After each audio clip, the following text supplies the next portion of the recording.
On deadline day, Victor Osimhen looks set to join Ahli from Napoli after a long saga throughout the whole transfer window. But in the last hours of deadline day, Ahli kept waiting and waiting for Osimhen to make a decision, and in the last hours they decided we're done with that. Ahli went in and got Brentford striker Ivan Toney.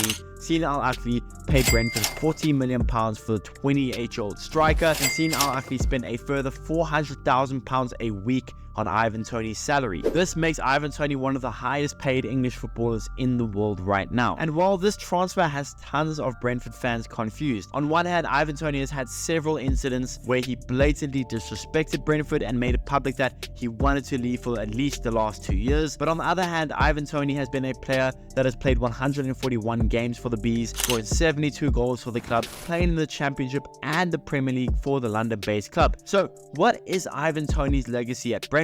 How did he get away with the blatant disrespect against Brentford? And is it a goodbye and good riddance from Brentford? Well, that's what we'll be talking about today. So what's going on, everyone?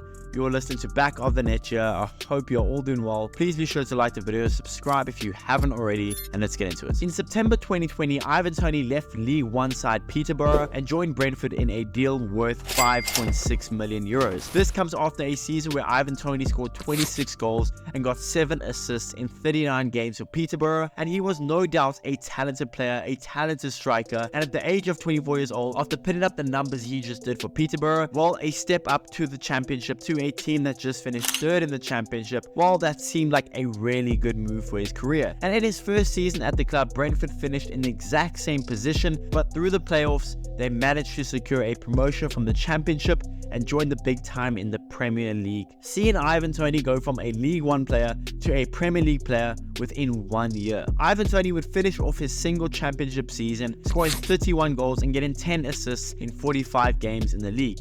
And in the Premier League, him and Brentford continued to impress, seeing Brentford shock Arsenal in their first game back, beating them 2-0. Brentford managed to finish a whole 11 points clear of the drop zone in their first season back in the Premier League, with Ivan Toney scoring 14 goals and getting 6 assists in 37 games in all competitions. Ivan Toney and Brentford have since been pretty consistent performers in the Premier League, and Brentford have been a steady Premier League team. Now, despite Ivan Toney being an absolute hero and a fan favourite for Brentford on the pitch, well, off the pitch, it's been a whole different story. 3 years ago, while out in Dubai during the Premier League winter break, Ivan Toney had a now infamous moment where he used explicit language while referring to his current employers. Fuck Brentford. After the video went viral on social media, Brentford announced that they were launching an internal investigation over the incident, and the following day, the then 25-year-old released an apology where he said that his language was essentially unacceptable. Brentford's manager Thomas Frank then later also addressed the issue, saying that he spoke to Ivan Toney and the clip was edited and cut short, but was still not a good look and was still unacceptable from Ivan Toney. How editing the clip and cutting the clip short could make the situation not bad, I have no idea. At the end of the day, Ivan Toney to say those words, knowingly saying it while on camera, it's just not a good look for him, especially while being the star player for your club. Ivan Toney clearly and blatantly disrespected a club that brought him from League One to the Premier League and was his current employers. It was unacceptable, and somehow, someway, Brentford and most of their fans kind of just accepted it. After time had passed, all was forgiven, it was water under the bridge, and again, most Brentford fans just moved on the moment he went back to scoring goals for the club. But 8 months ago, we had yet another incident of clear and blatant disrespect, at least in my eyes, from Ivan Toney. The Premier League have strict betting rules. Betting on your own team to lose can carry a life ban, while just betting in general on your own performances and your teams can also carry heavy bans. A year ago, the commission found Ivan Toney guilty of making 29 bets over the past couple of years. 13 of those bets were on his own club to lose when he wasn't playing, with 11 of those 13 being against Newcastle when he was out on loan at other clubs. Ivan Toney placed 15 bets on himself to score and had also shared information for third parties to bet on his behalf. The commission concluded that Toney had tried to conceal his betting using third parties in case there was ever an investigation, and they rejected the claim that he had wanted to conceal his betting from his parents. So for all of this, Ivan Toney was found guilty of breaching 232 English football betting rules and was fined £62,000 and was banned from football for 8 months, with the commission saying that the punishment would have been far worse had he not been diagnosed with a gambling issue. And through all of this, what did Brentford do? Well, Brentford stuck by Ivan Toney and did not want to sell him. They wanted him to serve his ban and then return to playing for the club. Right before the end of his ban, after 8 months of Brentford sticking with Ivan Toney in January of 2024 went on a podcast and once again, in my opinion, disrespected Brentford. Does that mean that maybe one day there'll be a right time to move on from Brentford, but this January is not that right time?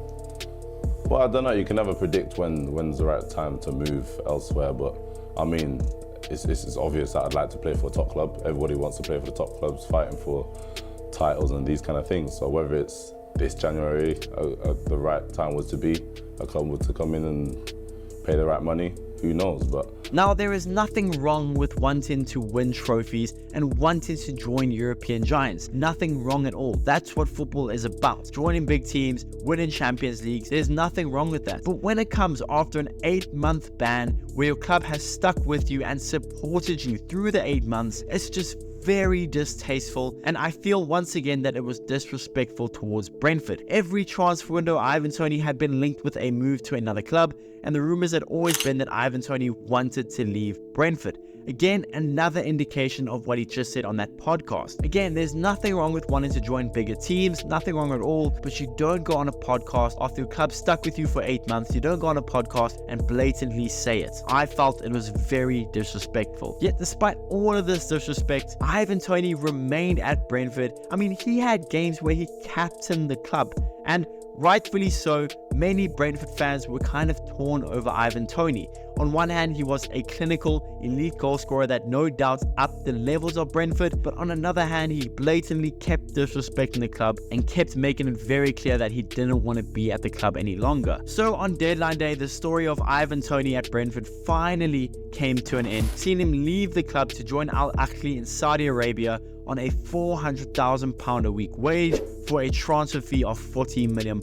As much as it hurts Brentford fans to lose a player of his quality, someone who's been through so much with them, I'm sure they can all agree that it's for the best. At the age of 28 years old, he's not very young anymore. He's done all he really can on the pitch for Brentford, and still to get £40 million for him, I think it's a deal worth doing for all parties involved.